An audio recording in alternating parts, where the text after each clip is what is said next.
If you're looking for proof that Americans have ditched sedans for crossovers, just take a look at the Toyota Highlander. Since its inception back in 2001, we've seen 3 generations of this vehicle, with the current body style debuting back in 2014. So in that time period, Toyota has actually seen their sales grow steadily over the years to the point where they sold just over 200,000 of these in all of 2017. So what gives? What makes this model so popular with the consumers, especially when you've got all this new competition in the form of the Honda Pilot, the Chevrolet Traverse, the Mazda CX-9? Well, today we're going to find out what makes the 2018 Highlander Limited Platinum such an enticing choice.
So looking at the design of the current 2018 Toyota Highlander, unlike Toyota's most recent designs with their gaping grills like the Camry and especially the new Avalon, the Highlander is thankfully mostly spared of that, although they did give this model a significant freshening back in 2017. The first obvious changes are in the headlights and the grille. Now, first of all, these headlights, let's talk about those, because these are a projector halogen headlight, which annoys the crap out of me considering this is the top of the line limited platinum. Don't expect to find bi-xenons or LED headlights. It's not available on the Highlander.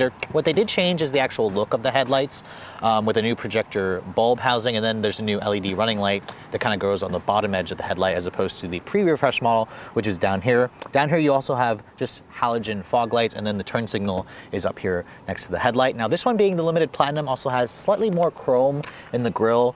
And the grille itself has been slightly tweaked. It is a much larger grille that goes down into the lower fascia, but it's not quite as bold and as in your face as something like the all-new Avalon. So overall, I think the front-end design of the Highlander still looks relatively attractive, especially in this shade of Alumina Jade Metallic.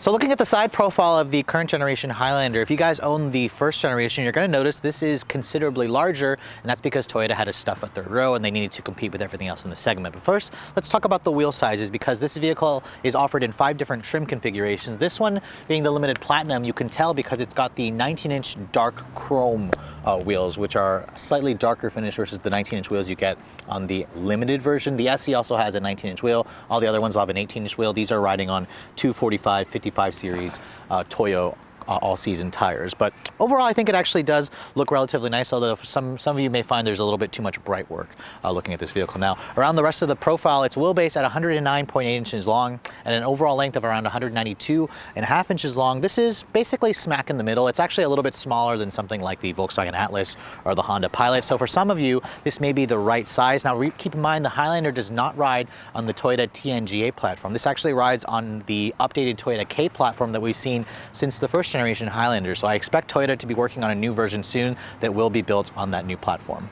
So at the rear of the current Highlander, you can see the design is equally inoffensive and, dare I say, even attractive. Toyota has made some nice changes to the look back in 2017. I especially like the refreshed taillights, which are kind of like an LED combination. It's an incandescent turn signal reverse light, but the actual tail and brake lights are LEDs. There's some well-integrated parking sensors down here, and then there's a kind of a black plastic area for the bumper to give it more of a rugged look, and then no visible exhaust tips, which I'm okay with. Now, one thing I do like about the Highlander is the fact that Toyota allows you to open up this rear glass separately, so you don't have to open up the tailgate completely if you guys need to grab something there. And most trims, if you guys go for the LE at Plus trims and up, you will get a powered tailgate. Unfortunately, the powered tailgate is not the hands-free kind, and it's also, as you can see, a rather slow-moving tailgate because this is slightly an older design. But when you open up the rear area, you can see the third row seat is standard on the Highlander, and with the seats up, you're looking at around 14 cubic feet of space, which is not bad. It's definitely on the smaller side. Toyota does give you slight amount of storage in there here, and then there's your jack and your tools to get your tires off, the spare tires underneath there. If you want to fold down this second row or the third row here, you can see the space roughly doubles, and if you fold down everything, Toyota says that this car gives you around 83 cubic feet of space, which is a little bit smaller than some of the larger competitors, but I think it should be just right for most people. So the outside of the Highlander may have been redone last year, but let's hop into the interior and see some of the changes that Toyota has made. Now, most of the Highlander trims will come standard with the company's smart key access system with push button start. You can see here is the older Toyota key fob. It's a nice small key, but it also feels a little bit light and a little bit cheap. But when you keep the key fob on you, all you have to do is just approach the door handle of the Highlander. Like every other Toyota, it'll have a little area here where you can just touch that will lock the doors for you. To unlock it, sensor on the back of the handle, just touch the door handle and then that will unlock the door for you. Now, my tester, being the top of the line limited platinum, does include these rather attractive brown leather seats. They are heated and cooled, and they're like a 14-way power adjustment. You can see it's got a thigh extender there. It's got 2-way lumbar in addition to the 8-way power. The seats themselves are quite comfortable, not quite as comfortable as the Lexus cousin that I just reviewed for you guys as well. And you can see the interior is completely different. The one issue I have with it is that steering wheel. It's the same steering wheel that you see on a Toyota Sienna minivan, which kind of reminds me that I'm driving a minivan. Don't really like that. Looking forward to Toyota really updating this cabin when they redesign the Highlander, whenever they do so. Now, stepping into the interior, you can see it's got that nice, easy step-in height that so many people love with an SUV. And then when you shut the door over here, it sounds a little bit on the hollower, a little bit cheaper side, so I have heard some competitors with a little bit more of a solid sounding door. Now, when you start the vehicle up, push button start, as I said, there's a button here to fire up the engine. Just put your foot on the brake.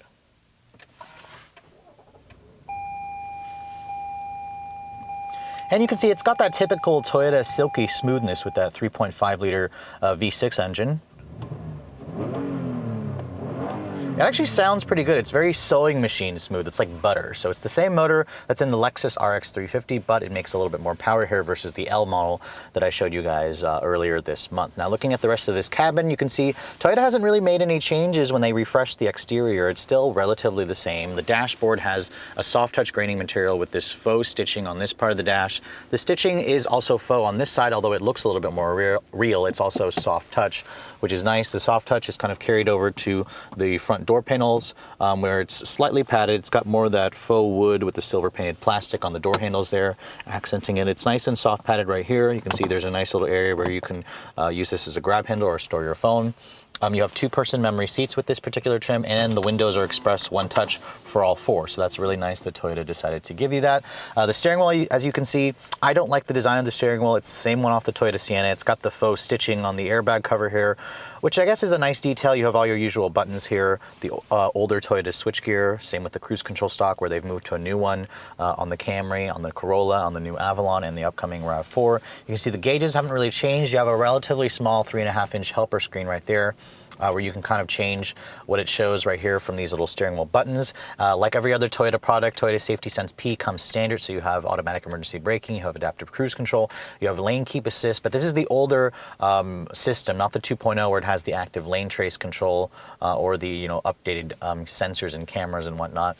Overall, this is rather easy to see, easy to use, but again, some newer Toyota products have a larger screen in the center there to update this. Now, ditto for the dash design here. I don't like that separate clock over there. It just looks like an afterthought, and it's also very early 2000s era.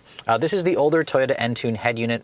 It's an 8-inch touchscreen display, no Android Auto and no Apple CarPlay, although Toyota doesn't really do Android Auto yet, but no Apple CarPlay. This is the older system. You can see going to the home display here, you can see there's your navigation display, your phone. You can change this around. What they did add this year is that driver easy speak feature, where if you turn it on, it's like the Toyota Sienna minivan, where it'll kind of project your voice into the back seat for you guys when you guys want to talk to your third row passengers, which again reminds me of a minivan. But most people who don't get a Sienna are migrating to this anyway, so it kind of makes sense. The navigation display here, you can see it's the older navigation display.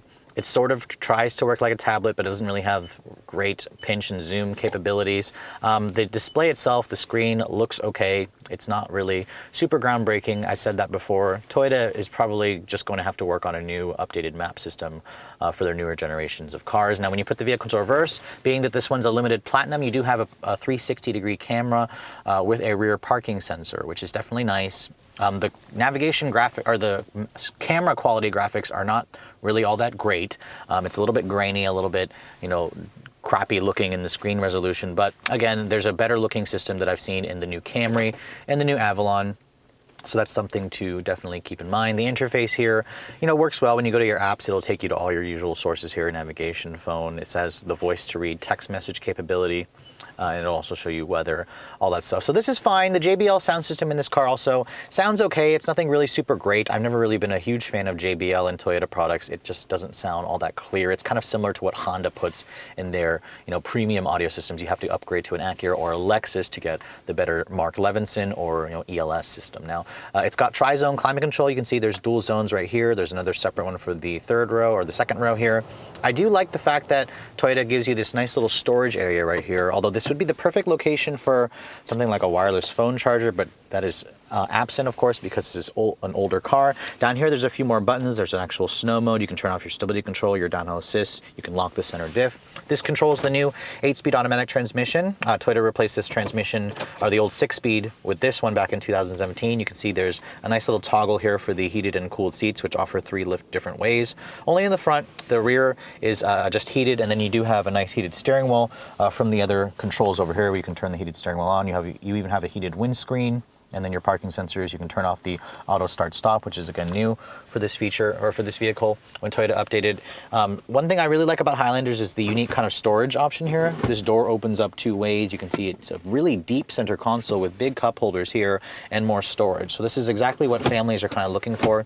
The lid itself is slightly padded. This is an actual real stitching here. It's the same stuff that's on the dash, but I kind of wish Toyota had wrapped this in the brown leather that the seats are covered in now. Over here, the glove compartment, you can see it's damped, not lined with felt, but it's a pretty big size, so it adds to the additional storage in this vehicle. The seats, I find them to be really comfortable, not quite as soft and cushy as the leather that's in the Lexus RX 350, which I kind of expected, but it's a very smooth, comfortable seat, and the heated and cooled function also works well. Above you, being that this is a limited platinum, it comes standard with a gigantic panoramic moonroof, which is not available on the Lexus cousin, strangely enough, but you can see it goes over to the second row. It has that power retractable sunshade, and then if you open up this right here, and then hold it for a second, you can see this only opens up over the actual front row, but it does let in a nice amount of light into this cabin. And overall, this interior feels, you know, really comfortable. You can sit up high. It's a little bit more narrow versus some of the competitors like the Pilot, where you just feel like it's a much wider vehicle.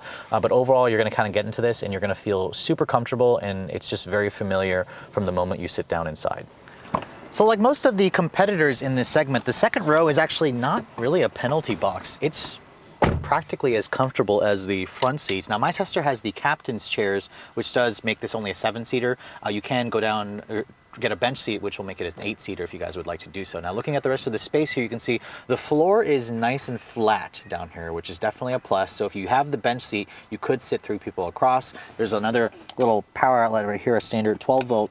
No actual USBs I'm seeing here, but you can see there are separate climate control switches here. You have 2 level heated seats for the second row, which only comes on the platinum trim, so make sure you guys go for that trim if you'd like that. I like this little flip-up tray that basically allows for you to put stuff here, or you can also create a little pass-through to get in and out. The seats here, they do slide forward and back to give passengers in the third row a little bit more space. It also reclines, but overall, the second row is really nice. In terms of the materials, you have soft touch materials on the upper door panels. There's a nice little sunshade here that's included on the limited trims, and then Toyota gives you 2 map pockets for storage. Now, one thing I'm also really liking is the Pano sunroof. It only goes at the second row here, but it really lets in a lot more light into this darker cabin. So in this class of vehicle, my ultimate test is the third row. Some competitors have a third row that could accommodate adults, while some of them are just useless even for infants. So let's see how the Highlander stacks up. Now to get into the third row, there's a handle here. You basically just pull this, the seat will move forward, and then you can slide it all the way forward, which does reveal an opening that is a little bit on the smaller side. I've seen some competitors that have a little bit more space. Keep in mind the Highlander is a little bit smaller than a lot of its competition. But let me get back there. Let me crawl back here. Now, keep in mind I'm 5'7", and let me actually get behind this seat here so you guys can see. Now, I actually don't have this seat all the way back. This is kind of moved forward basically just at its first click, so it takes away a little bit of space, but this is where you need to have the seat to actually have this usable for adults. You can see the floor is a little bit lower, but there's good foot space underneath the second row. There's basically 2 cup holders here, and then when you have the headrest up, it is actually doable. The headroom is okay, although the Pano sunroof is cutting into the headroom, but overall the third row is usable for average size adults as long as you push the second row seat forward into its first click.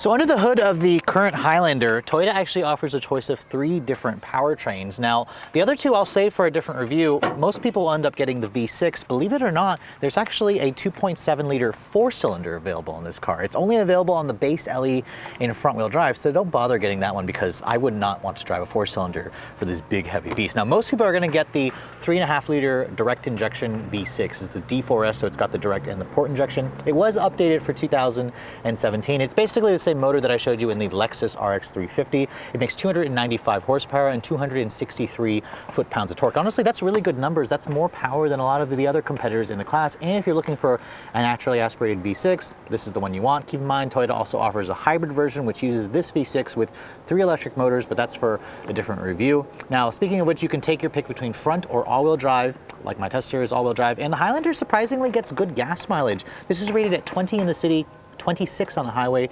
You can put regular in it. Keep in mind that 2.7 liter 4-cylinder, if you think it gets better gas mileage, it doesn't. That one's actually rated at 20 in the city, 24 on the highway, so just don't get the 4-cylinder.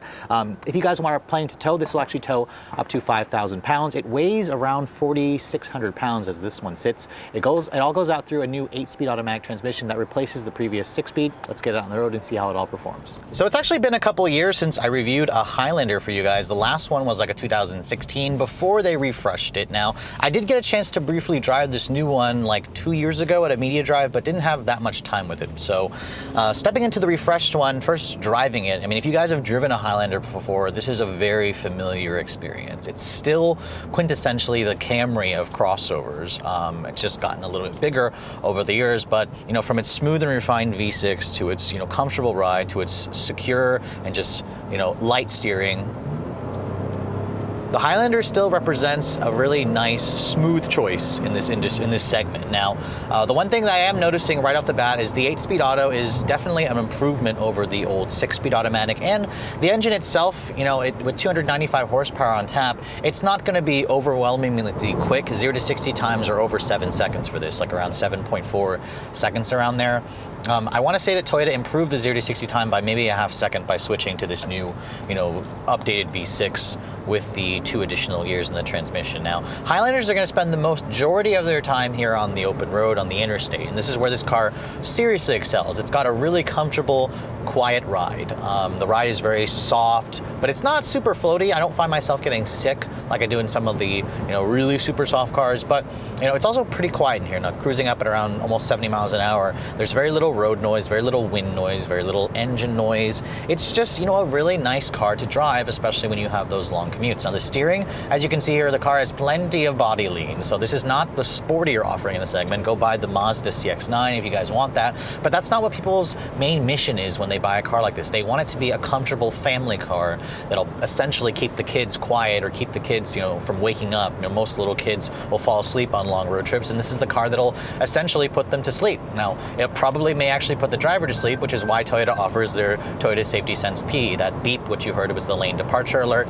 It makes that annoying beep whenever you cross the lane, and then when you do cross the lane, it'll kind of just forcefully shove you back into the lane, into the center, so it doesn't have that active lane trace assist like some of the newer systems. But when you put your foot down here, the transmission is a little bit slow to respond at times, but when it finally does shift, you can see the car has plenty of acceleration, plenty of passing power, and it's also very smooth. At above 5,000 RPM, it's not creating that grainy, gritty noise that I, you know, will sense in some of the car's competition. The Honda Pilot, however, is a much louder engine. You can really hear that VTEC kick in, but I find the 8-speed automatic in this car to be slightly more pleasant than the 9-speed automatic. It's even in the refreshed Pilot. It's just a much more smoother transmission.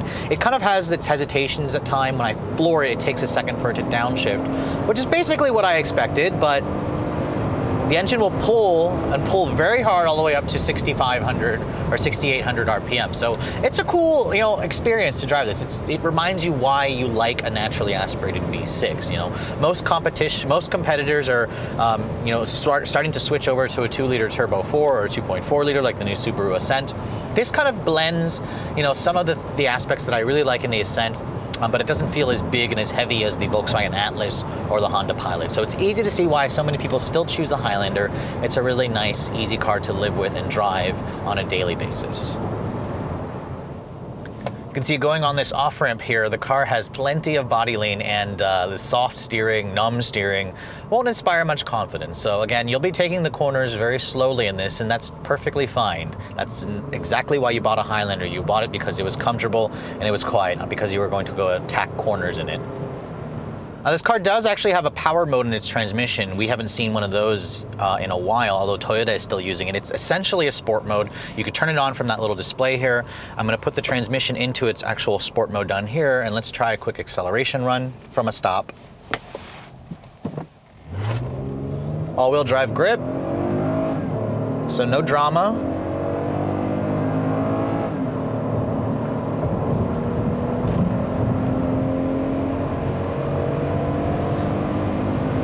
I mean, most people are going to find the power to be pleasant. The new Honda Pilot will smoke this thing, but this is very comparable to the Volkswagen Atlas and very comparable to the Mazda CX-9. And maybe the Subaru Ascent is a little quicker than this, I have to say. The turbo in that vehicle, creates lots of low-end pull, which is going to, be very impressive. So you don't have to really rev the engine out as much as you do with this engine. But again, I really appreciate a naturally aspirated V6. Now, fuel economy, that's always a concern with people in this segment. It's rated at 2026. That's really good MPG, and the start-stop system in this car works actually relatively well. I didn't even realize that Toyota added it. They quietly added it for 2017. In my week's worth of testing, I've been averaging around 16 miles to the gallon in city driving, all city driving in traffic. On the highway, I did push it to 25 miles per gallon, so it will do better on the highway because of the start-stop, because it's got a 8-speed transmission now. It revs really low. At 75, it's revving below 2 grand, so that's really good for quietness, for fuel efficiency. So people are going to be rather impressed with this car, even though it's an old platform. It's getting ready to be replaced. Fuel economy is still very competitive. It's still a comfortable, quiet car. It has good amounts of power, good interior space, and really what makes the Highlander fall flat is the tech. This is, if you're looking for a vehicle that has the newest tech, specifically the infotainment system, specifically the fact that you can't get LED headlights in this car, the Highlander is not for you. But if that doesn't really matter to you, you're just looking for something that's middle of the road, that's going to have good reliability, it's a relatively good value, the Highlander may very well be something that will be at the top of your list. So if we go back to the original question I asked at the beginning of this video, what makes the Highlander such a popular choice among American consumers? After watching this video and doing the review, you can easily see why that is. The Highlander is not the fastest, not the roomiest, not the most tech-oriented, not the most luxurious, but what it does do very well is just being the perfect blend, the perfect middle of the road. It does a lot of things so well and so inoffensively. That's really what makes it so appealing to a lot of consumers. Add to that the fact that it's got a Toyota badge on it, it's got a reputation for reliability and quality, and surprisingly, it does have a lot of comfortable, impressive tech features, especially when you're looking actually at the price of this vehicle. With all that said, if you guys are looking to purchase a mid-size crossover like this, what's it going to cost to put a 2018 Highlander in your driveway? Well, a base LE with front-wheel drive starts at around $31,500. Just go past that one entirely. Spend $3,000 to get the V6 and all-wheel drive. That one starts at around $34,500 because the 4-cylinder is most likely going to be very underpowered, and it also doesn't even get better gas mileage. Now, this one being the limited platinum basically has everything, and there's no options to add. It adds the 19-inch chrome tech wheels, the dark chrome tech wheels, the panoramic sunroof, the 360 camera. The Toyota Safety Sense P is standard, of course. The brown leather is also included on this trim with the heated second-row seats as well. This one all in stickers for around $46,500. Which is a pretty good amount of money, although this is actually cheaper than some things like a fully loaded Atlas, a fully loaded Pilot. The Subaru Ascent is roughly around the same price as this, so it does make the Highlander a pretty strong value. Add to the fact that Toyota dealers are offering significant rebates, discounts, good financing, and it makes the Highlander, or it clearly makes the Highlander an appealing choice for those of you looking for a middle-of-the-road 3-row crossover. But I hope you guys have enjoyed my full overview on this 2018 Toyota Highlander Platinum. If you're also looking to see the latest cars I'm testing, make sure you follow me on Instagram at Redline_reviews. Like us on Facebook, and as always, guys, please keep subscribing to the Redline Reviews YouTube channel for all the latest reviews. Thank you so much for watching. I'll catch you all in the next video.